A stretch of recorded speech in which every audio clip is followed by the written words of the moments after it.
2021년 3월 두 번째 거룩한 주일 예배를 우리 주님 일러주신 기도를 함께 드리심으로 예배를 시작합니다.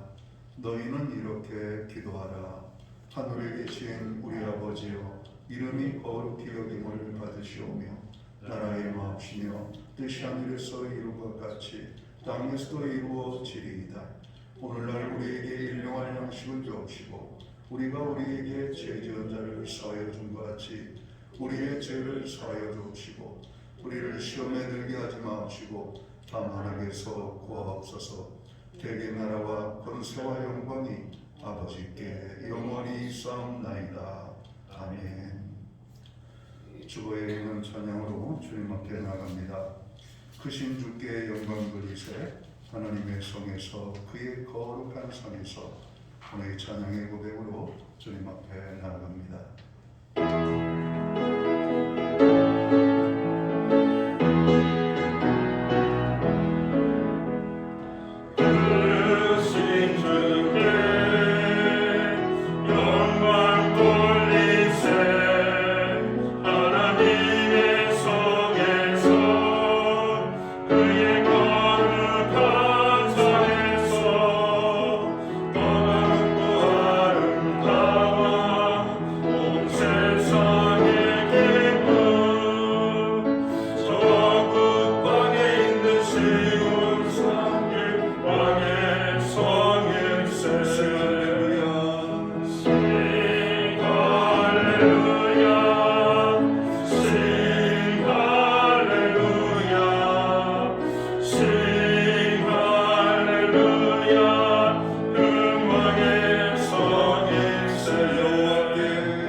교동문 127번 사순절 네 번째 말씀을 한 절씩 교독합니다.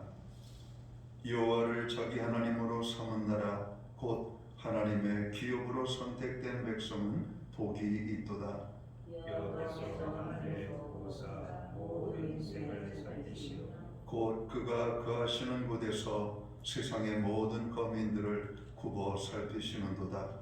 그는 그의 모든 마음을 지키며 그들의 하늘을 구워 살피시니라. 많은 군대로 구원 얻은 왕이 없으며 용사가 힘이 세어도 스스로 구원하지 못하는도다. 우리 영혼을 여호와를 바라며 그는 우리의 도움과 함께시로다. 우리 마음이 그를 즐거워하며 우리가 그의 성호를 의지하였기 때문이로다. 여호와여, 우리가 주께 바라는 대로 주의 인자하심을 우리에게 베푸소서. 아멘. 자리에 착석하시겠습니다. 찬송가 28장 찬양. 오늘 이 찬양으로 하나님 앞에 영광 돌리고 드려지는 예배를 위하여 박영석 전도사님 기도해 주시겠습니다.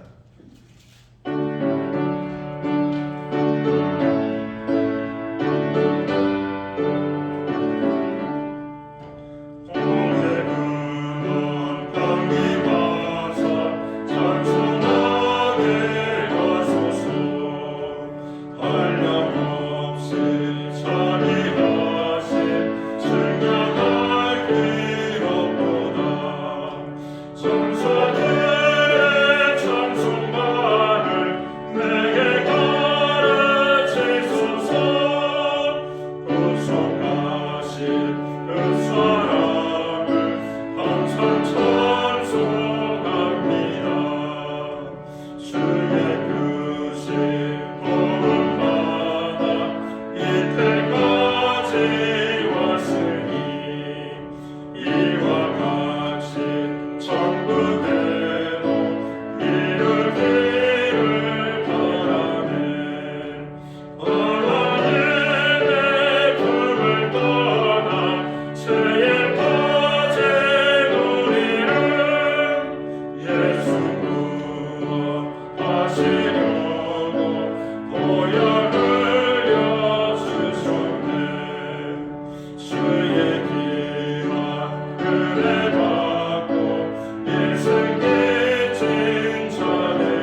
다스리사 나를 주께 내소서. 우리 마음은 연약하여 범죄하게 세우니 하나님이 받으시고 천국에 versi소서. 아멘.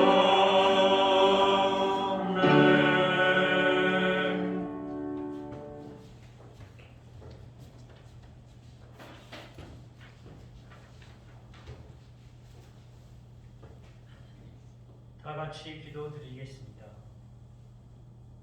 포로된 자에게 자유를 주시며 눈먼 자를 눈뜨게 하시며 옥눈을 인 자를 풀어주시는 하나님 아버지를 찬양합니다.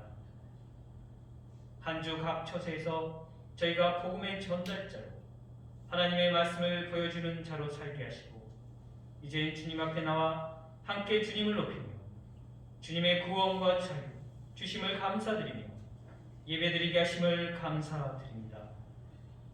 오늘 저희가 주님께 드리는 이 예배가 하나님께서 기뻐 받으실 예배가 되게 하옵소서.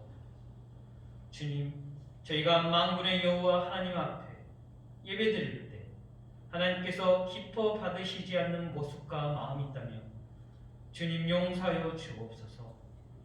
그래서 이제 주님께 정결하고 거룩한 예배로 나아가 하나님의 인재를 경험하는 예배되게 하옵소서. 지금은 주님의 십자가의 은혜를 묵상하는 사순절 기간입니다. 이 기간 동안 하나님의 은혜로 우리가 구원받은 마음을 알고 다시 예수님이 만나기 전과 같이 세상을 사랑하여 세상의 방식대로 살아 마치 개가 자기가 토한 것을 도로 먹는 것처럼 돼지가 몸을 씻고 나서 다시 진창에 뒹구는 것처럼 살지 않게 하옵소서. 이젠 저희가 예수 그리스도의 보혈로 인하여 세상에 대하여 죽었고 예수 그리스도와 함께 다시 살아난 하나님의 자녀가 된 새로운 피조물임을 알고 세상 방식대로 사는 것이 아니라 저희가 성령님의 인도하심을 받아 새 생명 가운데 사는 능력의 그리스도인이 되게 하옵소서. 주님 간구하는 것은 현재 백신이 적정 가운데 있는데 부작용이 없게 하시고 무엇보다 정부가 안전한 백신을 빨리 구하여 나라 전체가 코로나의 유혹으로부터 벗어날 수 있도록 역량과 능력을 더하여 주시기를 간구합니다. 또한 이 땅에 이념과 세대로 나누어져 갈등하고 있는데 평강회와 예수님께서 도와주셔서 서로 용납하고 이해하며 하나 되는 나라 되게 하옵소서. 오늘 사랑과 능력의 복음의 말씀을 가지고 단위의 담임 목사님 세우셨으니 선포하신 하나님의 말씀을 통하여 죽을 수밖에 없는 저희가 예수님의 크신 사랑을 받았던 것을 가슴 깊이 깨닫고 이제는 우리에게 잘못하고 죄를 지은 사람들을 용서하고 사랑하는 주님의 참된 제자가 되게 하옵소서. 주님, 우리 목사님 영육간에 항상 강건하게 하시고 목사님의 기도가 엘리야의 기도처럼 능력의 기도가 되게 하여 주셔서 하나님의 살아계심을 나타내는 능력의 사자 목사님 되게 하여 주시옵소서. 절망과 고통 가운데 있는 자들을 위로와 소망을 주시기를 간구하며 감사드리며 사랑을 주시는 예수 그리스도 이름으로 기도드립니다. 아멘.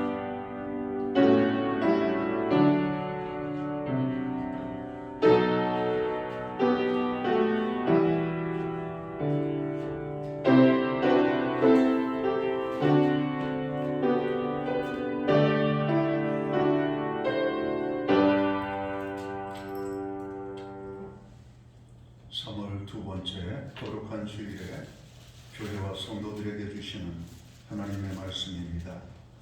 함께 오실 주의 말씀은 신약성경 30면 마태복음 18장 21절 말씀에서 35절 마지막 절 말씀까지입니다. 찾으신 말씀을 한 절씩 교독합니다. 제가 21절을 먼저 봉독을 하겠습니다. 그때 베드로가 나와 이르되 주여, 형제가 내게 죄를 범하면 몇 번이나 용서하여 주리이까? 7번까지 하오리이까? 예수께서 이르시되 내게 이르노니 7번은 아니라 7번까지 그러므로 천국은 그 종들과 결산하려 하던 어떤 임금과 같으니 갚을 것이 없는지라 주인이 명하여 그 몸과 아내와 자식들과 모든 소유를 다 팔아 갚게 하라 하니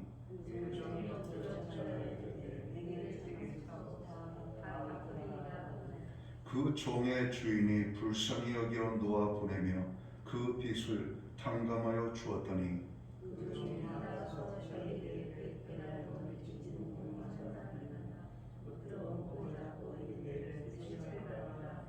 그 동료가 엎드려 간구하여 이르되 나에게 참아 주소서 갚으리이다 하되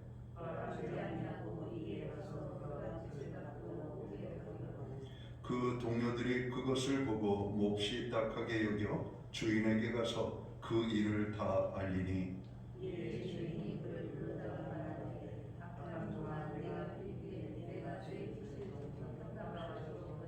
내가 너를 불쌍히 여김과 같이 너도 내 동료를 불쌍히 여김이 마땅하지 아니하냐 하고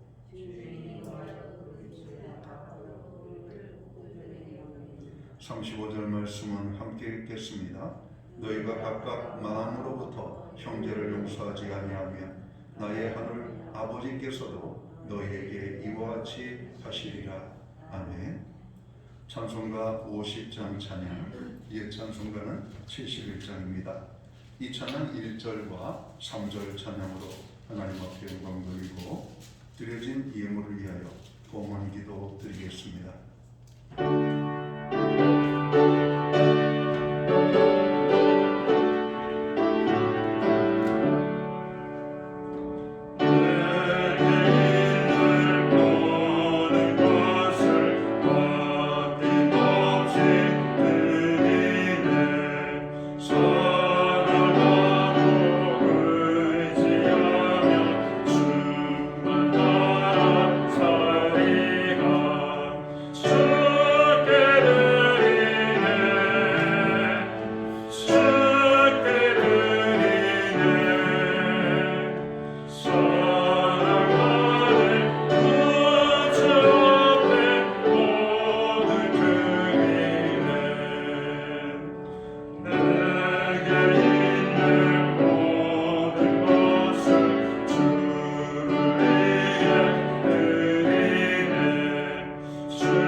드려진 예물 위하여 봉헌 기도 드리겠습니다.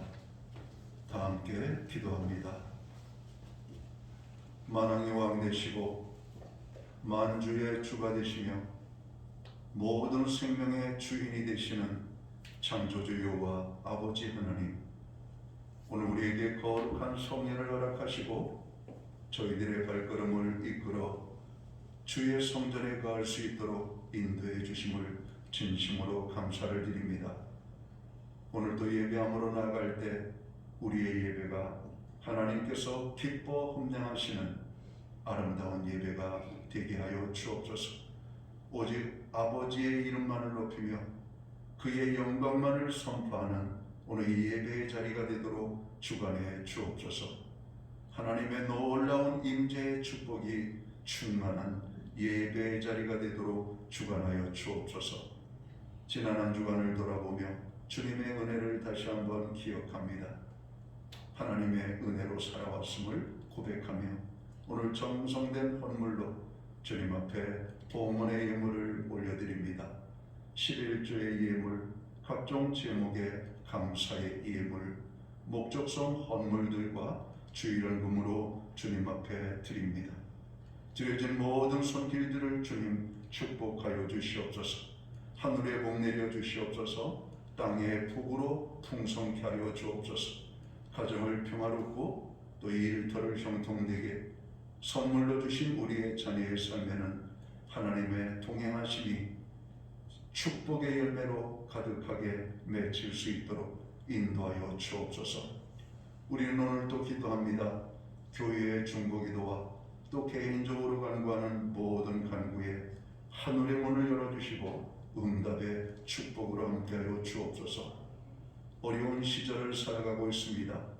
영육간에 강건함을 주시고 일용할 양식을 주시며 우리의 필요가 채워주시되 아버지 하나님 넘치도록 먼저 하시고 참으로 우리의 소소한 부분까지 넘치도록 채우시는 하나님의 손길을 경험하는 아름다운 주의 자녀들 되게 하여 주옵소서. 특별히 아버지 하나님, 우리의 마음에 무거운 짐으로 인하여 눌려있는 심령들을 시원케 하여 주시옵소서. 십자가의 능력으로 저들의 눌린 심령들이 자유케 되어지는 평안을 허락하여 주옵소서. 이 나라 이 민족의 아버지 아픔과 고난을 아십니다. 주님, 이 땅을 고쳐주시고 치료하여 주시고 어둡고 깜깜한 이 땅, 죄악이 가득한 이 땅, 하나님 오늘 소망이 넘치는 아버지 하나님 기쁨의 땅이 될 수 있도록 주관하여 주옵소서. 우리의 자녀들을 위하여 간절히 간구합니다. 배우자 주시고 직장 주시고 나아가는 삶 속에서 하나님의 선한 인도하심이 아름다운 아버지 하나님 열매로 나타나도록 주관하여 주옵소서. 오늘도 우리의 사랑하는 자녀들이 하나님과 동행하며 말씀 따라 신앙으로 살아갈 수 있도록 저들을 또한 붙잡아 주시기를 간절히 소원합니다. 하나님, 오늘 우리로 하여금 예배의 성공자로 살아가도록 도우심을 감사합니다. 특별히 아버지, 주님의 손길이 아니면 위로받을 수가 없는 연약한 지체들을 주님 긍휼히 여겨주셔서 저들의 모든 연약함이 아버지 하나님의 은혜로 깨끗게 회복되어지는 역사들이 나타나게 하여 주옵소서. 우리에게 드릴 수 있는 환경과 믿음으로 드리게 하심을 감사합니다. 믿음으로 드리오니 드려진 예물 사용되는 곳에 주님의 영광이 나타나고 하나님의 나라 확장을 위하여 쓰여지며 주의 복음이 땅끝까지 증거되는 일에만 온전히 사용되게 하여 주옵소서. 이 모든 말씀을 우리 구주 예수 그리스도의 이름 받들어서 감사드리옵고 봉헌기도 드리옵나이다. 아멘.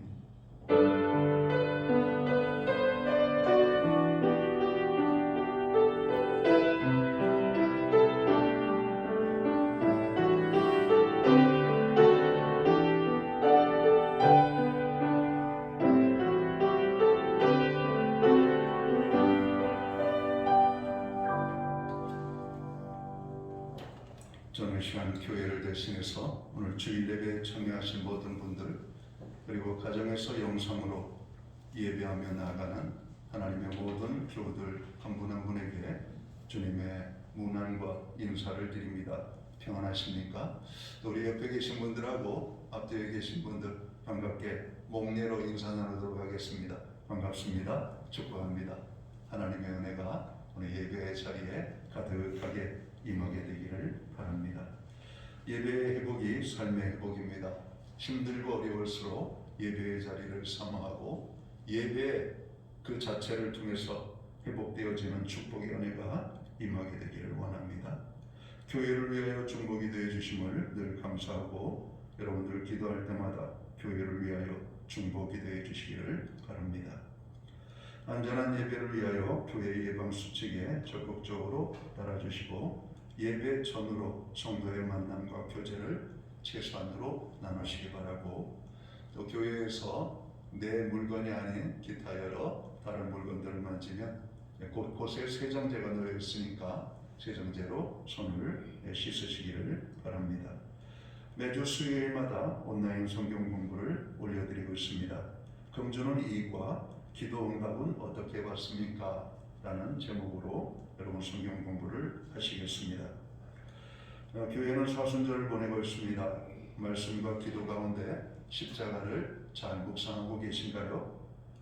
습관이 안 되면 쉽지 않습니다. 억지로라도 주님의 십자가를 떠올리고 그 십자가에서 하나님께서 우리를 위하여 무엇을 해주셨는지를 한번 생각해 보시면 많은 은혜가 되리라 믿습니다. 사회적 거리두기 2단계 상황이 2주 연장되었습니다.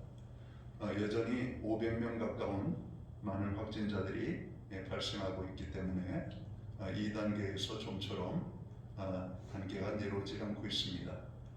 자유로운 우리의 일상의 회복을 위하여 더 조심하고 우리가 기도해 주시기를 간절히 바랍니다. 백신 접종이 진행되고 있는데 여전히 충분한 물량이 공급되고 있지 않죠. 그래서 백신이 잘 공급되어져서 차질이 없도록 온 국민이 접종할, 그래서 정말 온 국민이 자유롭게 되어지는 그날이 빨리 오기를 간절히 기도해 봅니다. 사회적 경제적 약자들 그리고 고난을 당하는 분들을 위하여 여러분들 기도해 주시기를 바랍니다. 기타 다른 교회 소식은 주보를 참고해 주시고 여러분 기도할 때마다 교회를 위하여 그리고 저와 연약한 지체들을 위하여 기도해 주시기를 부탁을 드립니다. 오늘 우리는 신약성경 마태복음 18장 21절에서 35절까지의 말씀을 봉독했습니다. 오늘은 사순절 네 번째 주일을 맞아 용서의 삶을 삽시다 라는 주제를 가지고 말씀을 나눠보기를 원합니다. 먼저 십자가에 달리신 예수 그리스도를 생각해 봅니다. 예수님께서는 하나님의 아들로 무지한 사람들에게 고난을 당하셨습니다. 온갖 조롱과 멸시를 당하셨으며 매질과 그리고 죽임을 당하셨습니다. 그런데 십자가에 달리신 예수님은 이렇게 기도하십니다. 누가복음 23장 34절에 보면 아버지여 저희를 사하여 주옵소서 자기의 하는 것을 알지 못함이니이다. 사순절에 악을 선으로 바꾸시며 악을 용서하시는 예수 그리스도의 사랑을 배우고 그 사랑을 실천하는 복된 시간이 되시기를 간절히 바랍니다. 우리가 도저히 용서할 수 없을 것 같은 것, 나에게 온갖 악행을 저질렀다고 해도 용서하고 서로 화해하는 사순절이 되었으면 좋겠습니다. 흔히들 기독교를 가리켜서 사랑의 종교라고 말들 합니다. 사랑의 근원이 무엇입니까? 용서라고 말할 수 있을 것입니다. 용서 없는 사랑은 결코 의미가 없습니다. 예수님께서 우리에게 보여주신 십자가의 사랑도 용서하시는 사랑입니다. 하나님의 용서가 없었다면 우리가 누리는 모든 구원의 은혜와 축복은 감히 상상할 수도 없는 것입니다. 죄인의 구원하심은 하나님의 용서로부터 온 것이기 때문에 그렇습니다. 마가복음 18장 21절에서 우리가 마태복음 18장 21절에서 오늘 35절을 읽었는데요. 오늘 본문의 주제는 용서입니다. 용서는 믿음이 성숙한 그리스도인의 삶에서 나타나게 됩니다. 내가 그리스도인으로 잘 살고 있음을 알고자 한다면 자신의 용서의 삶을 들여다보시면 되지 않을까 생각합니다. 저는 목회를 하면서 많은 사람들을 만나게 됩니다. 신앙생활을 꽤 하셨고 직분도 받으시고 성숙한 믿음을 가지고 계신 것 같은데 그 속에 미워하는 마음을 가지고 용서치 못하여 힘들어하시는 분들을 종종 보게 됩니다. 직장 얘기를 하면서 직장에서 힘든 이야기를 합니다. 또 가정생활하면서 가정 안에서 힘든 이야기를 합니다. 심지어는 함께 믿음의 공동체를 이루며 생활하는 교회 안에서도 정으로 갈등과 또 용서치 못하는 여러 가지 많은 미워하는 것들, 이런 감정들이 오늘 결코 그들을 쉽게 용서하지 못하게 만드는 그런 모습을 보게 되죠. 신앙의 연수가 아니라 우리의 직분을 받고 안 받고가의 문제가 아니라 믿음이 성숙한 사람이 오늘 용서를 할 수 있음을 오늘 성경은 말씀하고 있습니다. 그리스도인으로서 우리들은 잘 사는 것보다 더 중요한 것은 바르게 사는 것입니다. 그런데 바르게 사는 것보다 더 중요한 것이 있습니다. 그것은 용서하는 삶을 말합니다. 옳고 그름보다 더 중요한 것은 용서하는 사랑이라고 하는 말씀입니다. 용서는 우리 사회와 인간관계를 아름답고도 긍정적으로 건강하게 만들어갑니다. 용서하는 삶은 우리가 살아야 합니다. 오늘 성경은 우리로 하여금 왜 용서의 삶을 살아야 하는지를 말씀하고 있는 것이죠. 용서는 다른 사람을 위해서가 아니라 먼저 우리 자신을 위해서라고 말씀하고 있습니다. 용서하지 않으면 우리는 상처를 키우면서 살아가게 됩니다. 앨런 패턴이라고 하는 분은 이렇게 말했습니다. 우리가 입은 깊은 상처는 우리가 용서할 때까지는 결코 치유되지 않는다라고 말합니다. 오늘 우리 사회가 여러 가지 미투 사건, 학폭 사건, 과거에 어느 시점에 있었던 그 아픔과 상처들에 대해서 오늘 세상에 드러내고 또 많은 사람들을 놀라게 하는 그런 모습들을 보게 됩니다. 상처를 받은 사람들이 치유되지 못하고 그 상처의 아픔 속에 있음을 우리에게 명명백백하게 보여주고 있는 현상들이 아닌가 생각합니다. 과거에는 받은 상처, 아픈 상처, 깊은 상처가 골마 터지기까지 끝까지 참으면서 오늘 그렇게 살아왔습니다. 그러나 현대인들은 바로 그런 상처 때문에 너무 힘들어서 견딜 수가 없는 것이죠. 그래서 자기에게 상처 준 사람들이 사회적으로 치고 나가고 잘 사는 것을 보면 너무나 속상한 것입니다. 그래서 치유받지 못한 많은 사람들이 자기에게 상처를 준 사람들의 죄악을 드러내는 것입니다. 예수님께서는 이 땅에 용서를 베풀기 위하여 오셨습니다. 오늘 21절에 있는 말씀을 보실까요? 그때 베드로가 나와 이르되 주여 형제가 내게 죄를 범하면 몇 번이나 용서하여 주리이까? 7번까지 하오리이까? 베드로는 자신이 질문을 하고 자신이 모범적인 답안을 제시하고 있습니다. 7번 정도 용서하면 주님 될까요? 이렇게 여러분 자기의 답을 말했던 겁니다. 여기서 왜 7이라고 하는 숫자가 나왔을까요? 그 당시 랍비들의 견해는 어떤 잘못한 것에 대해서 3번까지는 용서할 필요가 있다라고 하는 견해를 사람들에게 권면했다고 합니다. 3번까지는 용서해라. 마태복음 18장 15절에서 17절에 보면 믿음의 형제가 죄를 범하면 해결하는 솔루션이 제시되어져 있습니다. 오늘 마태복음 18장 15절에서 18절을 읽어보겠습니다. 네 형제가 죄를 범하거든 가서 너와 그 사람만 상대하여 권고하라. 만일 들으면 네가 네 형제를 얻은 것이고 만일 듣지 않거든 한두 사람을 데리고 가서 두세 증인의 입으로 말마다 확증하게 하라. 만일 그들의 말도 듣지 않거든 교회의 말하고 교회의 말도 듣지 않거든 이방인과 세리와 같이 여기라고 말씀하고 있습니다. 진실로 너희에게 이르노니 무엇이든지 너희가 땅에서 매면 하늘에서도 매일 것이요 무엇이든지 땅에서 풀면 하늘에서도 풀리리라 말씀합니다. 오늘 형제가 죄를 범하면 그 죄의 문제를 해결하는 솔루션을 4가지로 말씀을 하고 있죠. 먼저 죄를 범한 그 사람에게 혼자 찾아가서 너의 잘못을 이야기하라는 겁니다. 그런데 상대가 그것을 받아들이면 오케이.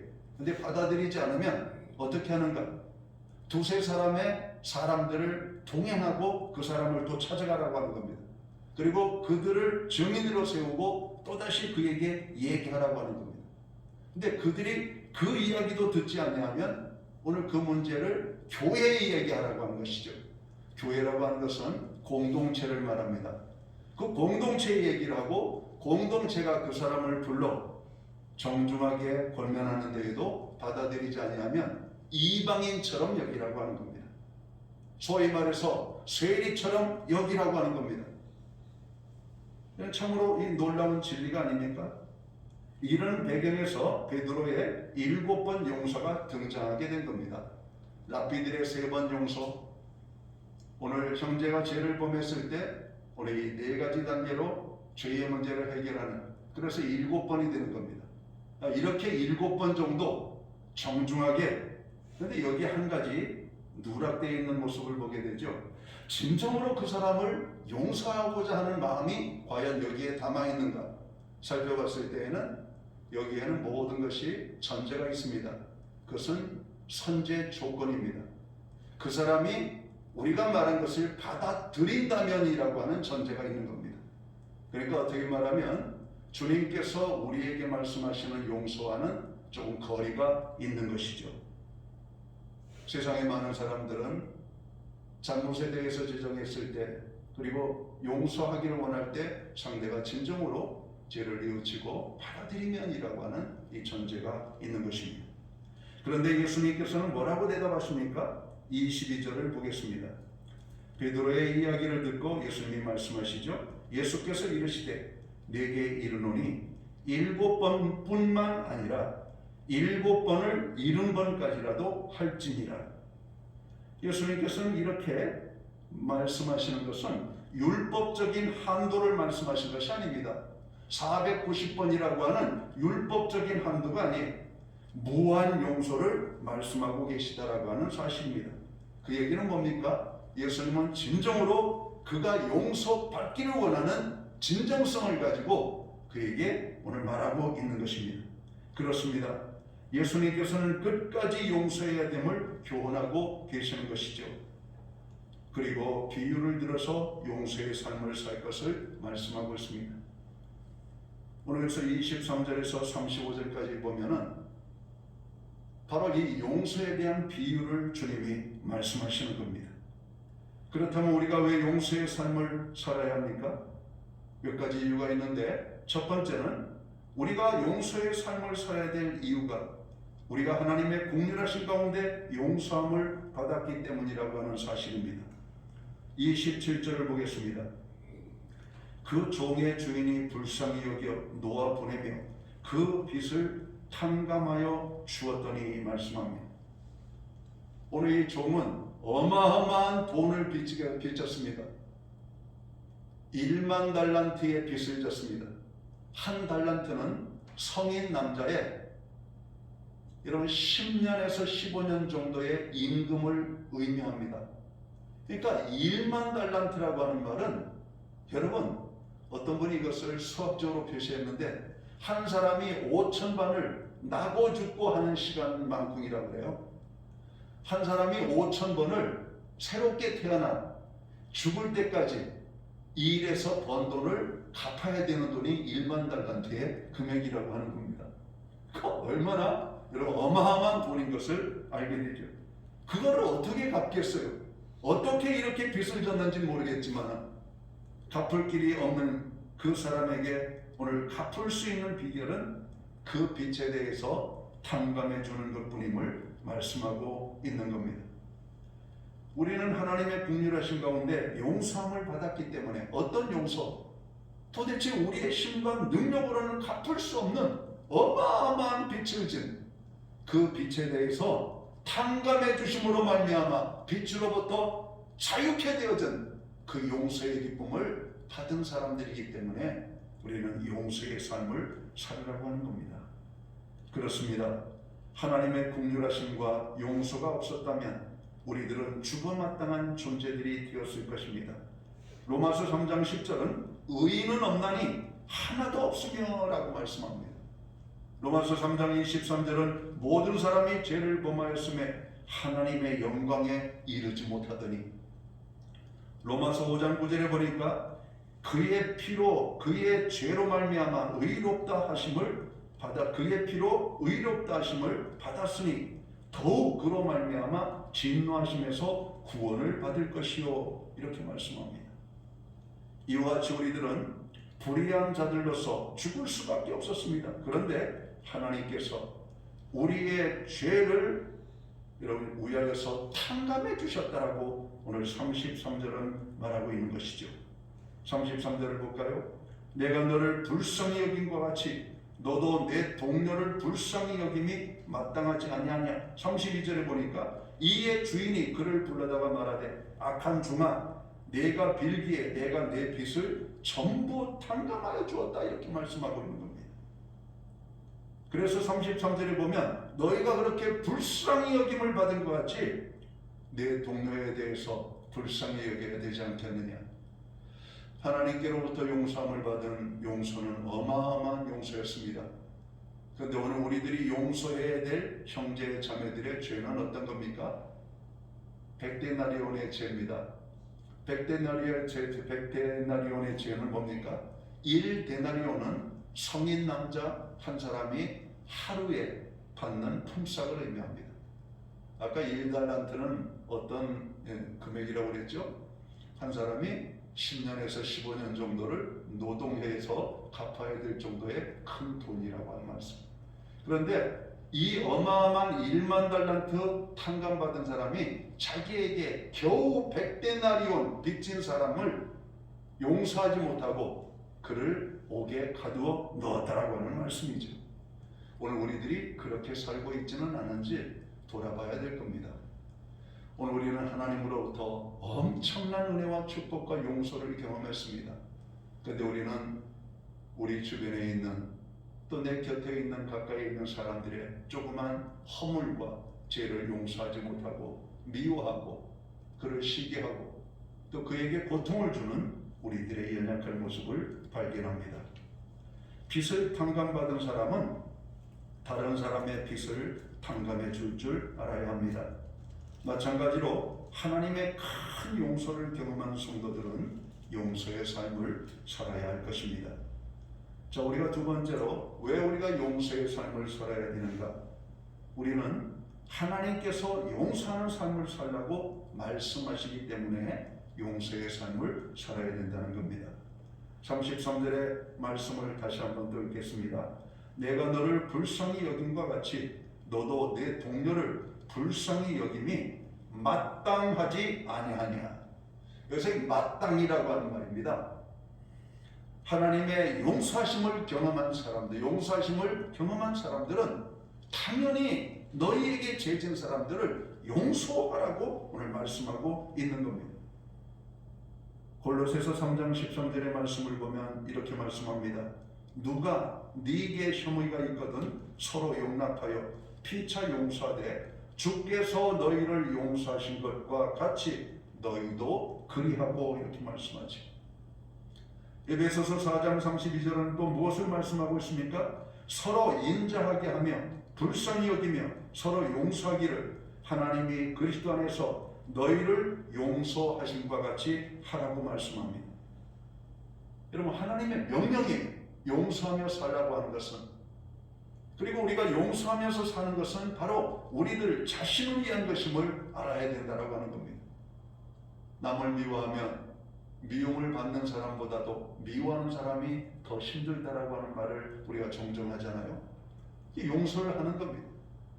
용서하지 못하는 사람들은 많은 육체적인, 정신적인 그리고 심리적인 스트레스로 인하여 수명이 짧아진다고 합니다. 여러분, 미워하는 것이 힘든 거예요. 미워하는 것이 상대를 힘들게 하는 것이 아니라 자기 자신을 괴롭게 하는 것임을 알아야 됩니다. 우리가 왜 용서의 삶을 살아야 한다고 성경은 말하고 있습니까? 하나님의 계속적인 용서를 누리기 위하여 우리는 용서의 삶을 살아야 한다는 겁니다. 35절에 있는 말씀을 보겠습니다. 너희가 각각 마음으로부터 형제를 용서하지 아니하면 나의 하늘 아버지께서도 너희에게 이와 같이 하시리라. 무슨 말씀입니까? 형제를 용서하지 아니하면 하나님께서도 너희를 용서하지 않을 것이라고 하는 겁니다. 주님이 넣어주신 기도에도 보면 우리가 우리에게 죄진 자를 사하여 준 것 같이 우리의 죄를 사하여 달라고 여러분 기도하라고 말하고 있지 않습니까? 우리가 우리에게 죄진 사람을 용서해 주라고 하는 말씀입니다. 마태복음 6장 14, 15절에 너희가 사람의 과실을 용서하면 너희 천부께서도 너희 과실을 용서하려니와 너희가 사람의 과실을 용서하지 아니하면 너희 아버지께서도 너희 과실을 용서하지 아니하시리라. 여러분, 우리가 교회에 와서 지원제에 대해서 자복하고 동의합니다. 근데 우리는 나에게 잘못한 사람들을 용서하지 못하고 가슴속에 움켜쥐고 있습니다. 그러면서도 우리는 이기적으로 하나님 앞에 우리의 죄는 용서해 달라고 여러분 넉살 좋게 고백하고 있는 겁니다. 오늘 하나님 뭐라고 말씀하십니까? 야, 네 가슴에 움키르고 있는 그 죄부터 털어버려. 그리고 나에게 와. 내가 용서해 줄게. 우리가 얼마나 이기적인지, 우리가 얼마나 참으로 자기중심적인지를 보여주고 있는 대표적인 것입니다. 내 가슴 속에 있는 이 미움을 내려놓지 못하고 용서치 못하는 우리들의 모습을 봅니다. 우리가 또 다른 형제자매의 죄를 용서해 주는 것은 하나님의 계속적인 용서를 경험하기 위하여서입니다. 우리가 왜 용서의 삶을 살아야 됩니까? 마지막으로 우리가 용서할 때 하나님의 더 큰 은혜와 축복을 경험하기 때문에 그렇습니다. 우리에게 구체적으로 어떤 하나님의 은혜와 축복을 주십니까? 오늘 마태복음 18장 18절에서 20절에 보면 우리가 형제 잘못에 대해서 풀어가는 방법이 있었죠. 근데 20절에 보면 이렇게 말씀합니다. 두세 사람이 내 이름으로 모인 곳에 나도 그들 중에 있으며 땅에서 너희가 무엇이든지 두 사람이 합심하여 무엇이든지 구하면 하늘에 계신 내 아버지께서 그들을 위하여 이루게 하시리라. 여기서 이 두 사람이라고 한 말은 어떤 두 사람을 말할까요? 우리는 성경을 읽으면서 단지 예수 믿는 두 사람 이렇게만 생각을 하죠.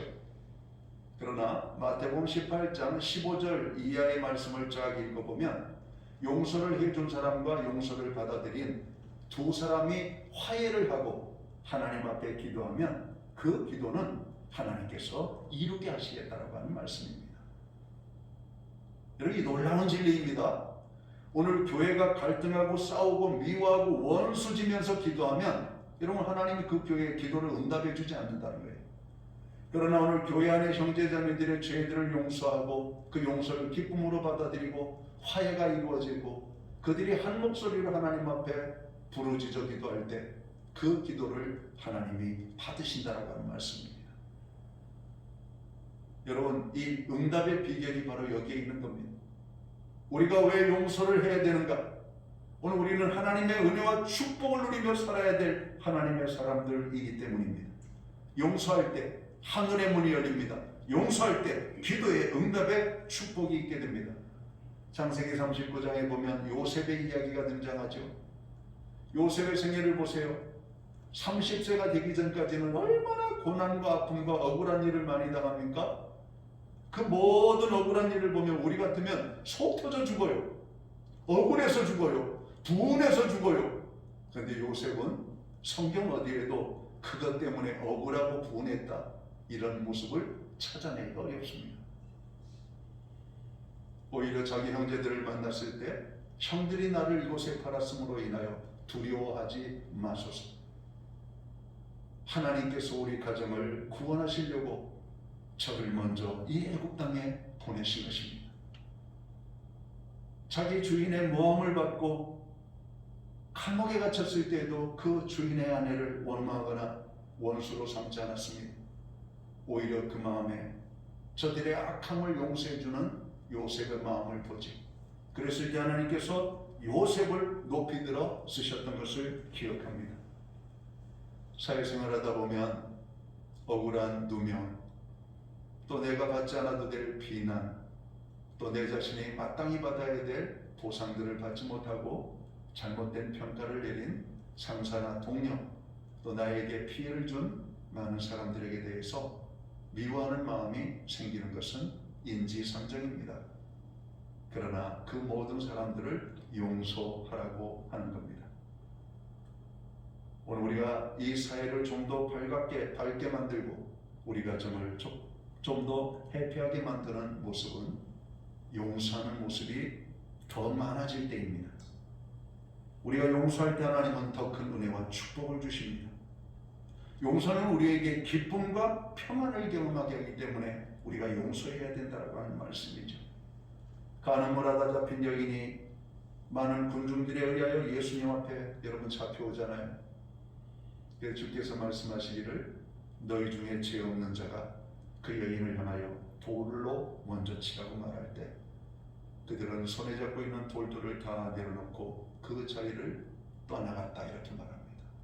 성경 원어적으로 보면 저절로 떠나간 것이 아니라 도망치듯 떠나갔다라고 하는 말입니다. 자, 여인을 향해서 주님이 말씀하십니다. 나도 너를 정죄하지 아니하노니. 예수님은 그 여인의 죄를 용서해 주셨습니다. 그리고 용서함을 받은 그 여인은 얼마나 기뻤을까요? 모세의 율법에 의하면 돌에 맞아 죽어도 할 말이 없는 여인이었습니다.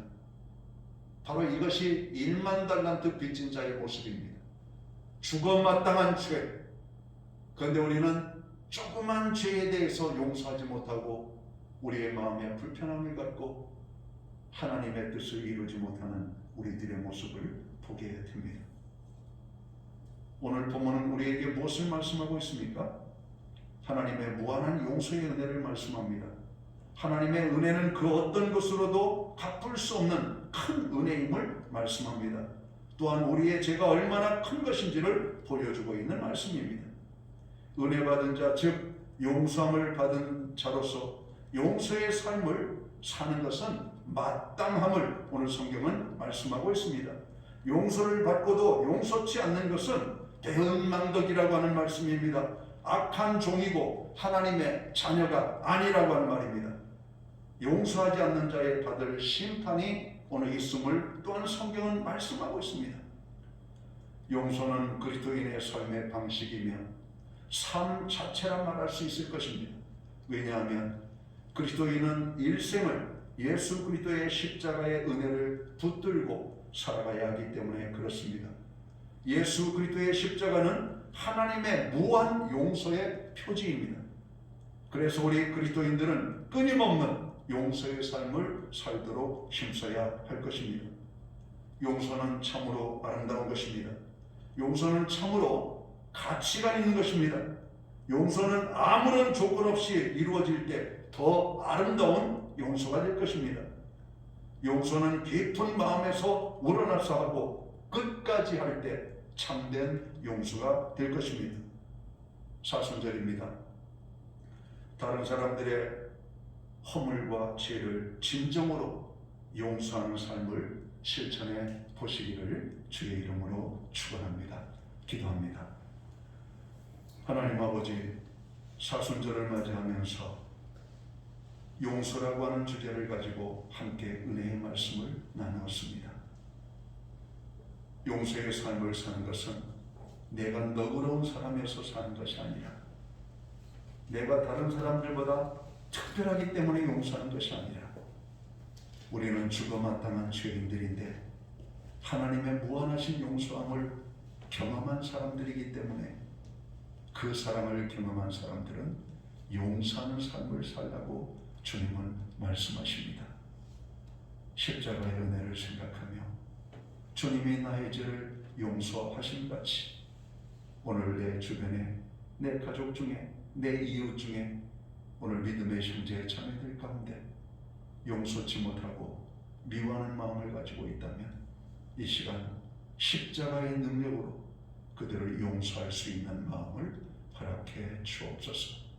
그래서 용서하는 자에게 주시는 하나님의 축복을 누리는 하나님의 사람들 되게 하여 주옵소서. 예수님 귀하신 이름으로 기도하옵나이다. 아멘. 자리에서 다 함께 일어나셔서 찬송가 255장 찬양 1절 찬양 드리고 축도함으로 오늘 예배를 마칩니다.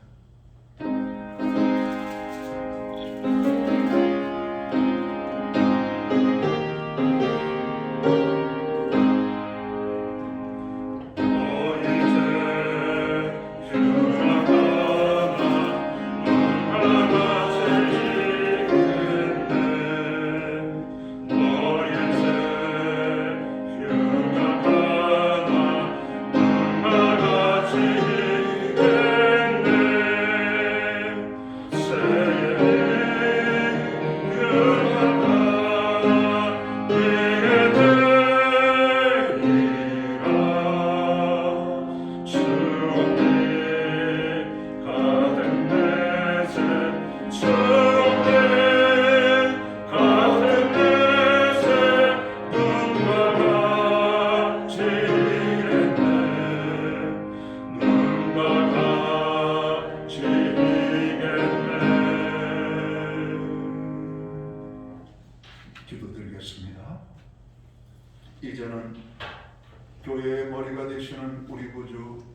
예수 그리스도의 크신 은혜와 우리 하나님 아버지의 무한하신 사랑하심과 성령님의 감화 감동 교통하시며 늘 함께하여 주시는 역사가 주께서 우리를 용서하심 같이 용서의 삶을 살기 원하는 오늘 예배의 자리에 참여한 믿음의 사람들 한 사람 한 사람 머리 위에 이제로부터 영원토록 함께하여 주시옵기를 예수님의 이름으로 간절히 축원하옵나이다. 아멘.